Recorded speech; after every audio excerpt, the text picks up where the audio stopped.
자, 오늘은 지금 집값 상태에 대해서 알아보고 정권에 따른 집값 전망에 대해서 알아보도록 하겠습니다. 최근에 신문 오피니언에서 한 기사를 보았는데 상당히 의미 있는 데이터와 근거를 가지고 접근해서 한번 만들어 봤습니다.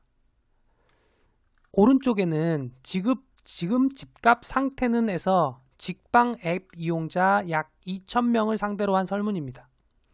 직방 앱 이용자면 나름 부동산에 관심이 있다고 생각하는 사람이 많기 때문에 이 부동산에 긍정론을 펼치는 사람이 많습니다. 그런데도 바닥이 아니다라는, 더 떨어질 거라는 게 약 60% 정도 되고, 바닥이다라는 설문 중에서도 상승을 할 것 같다라고 하는 사람은 15%밖에 안 됩니다. 그러면 85%의 사람이 바닥이거나 유지할 것 같다라는 데이터를 가지고 있는 거죠.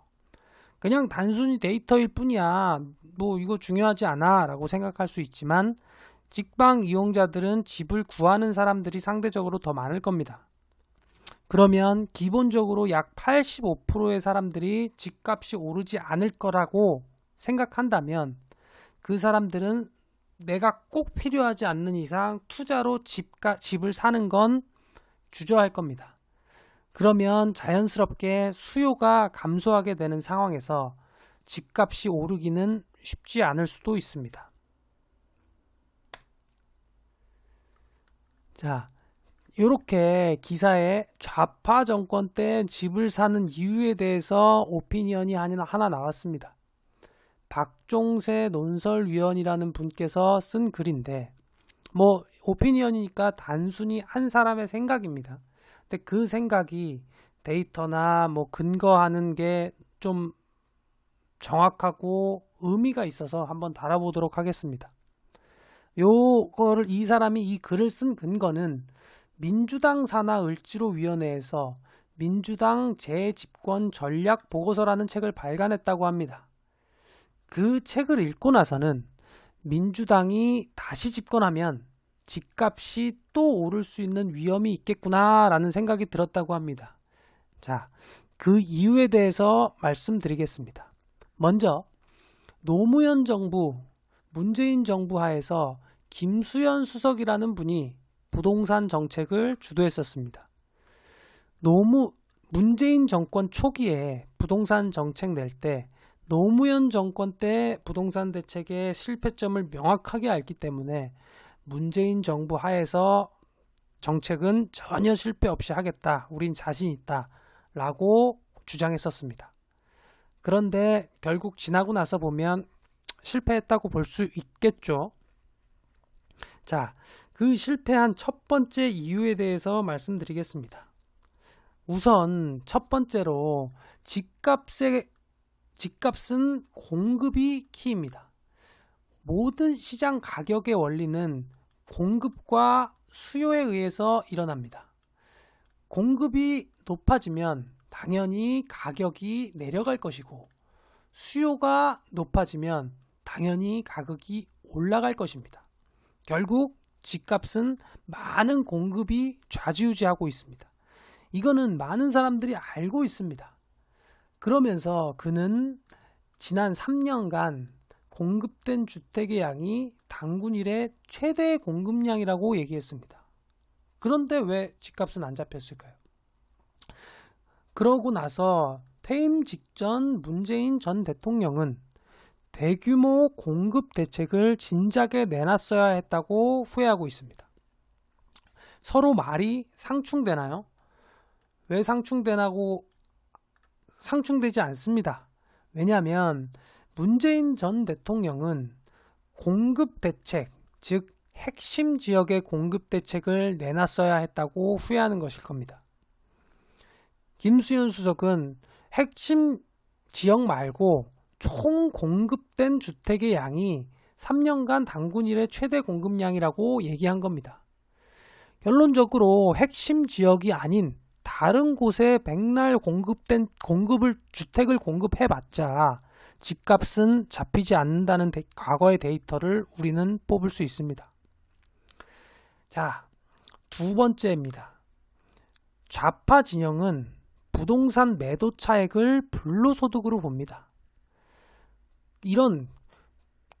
이것은 좌파 진영의 철학에 기인합니다.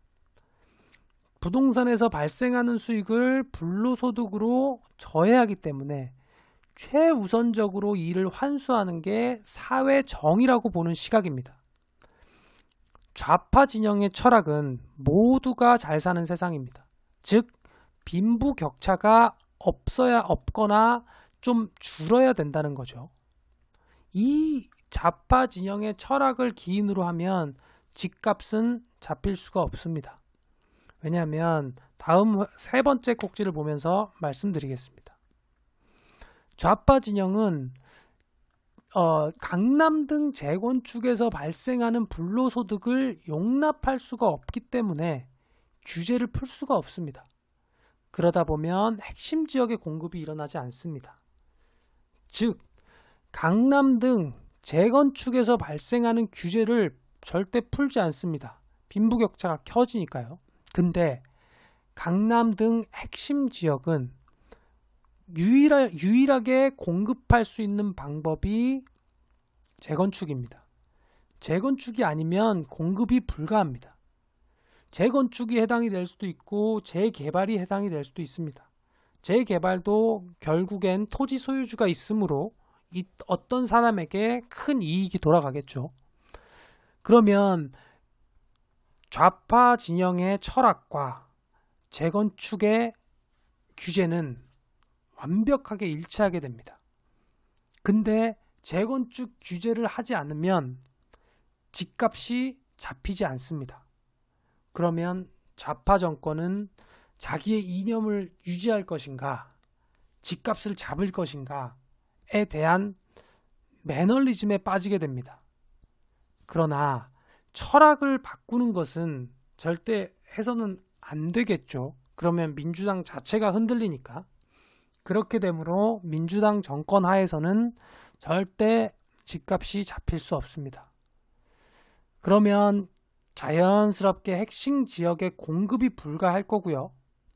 핵심 지역의 공급이 안 되면 당연히 집값은 오르게 될 겁니다. 핵심 지역 공급 좌파 정권 하에서 절대 안 합니다. 절대 못 합니다. 자기네 이념이 흔들리기 때문이죠. 그러면 강남 등 핵심 지역 집값은 절대적으로 상승하게 됩니다. 따라서 재건축으로밖에 공급할 수 없는 지역에 집을 사야 합니다.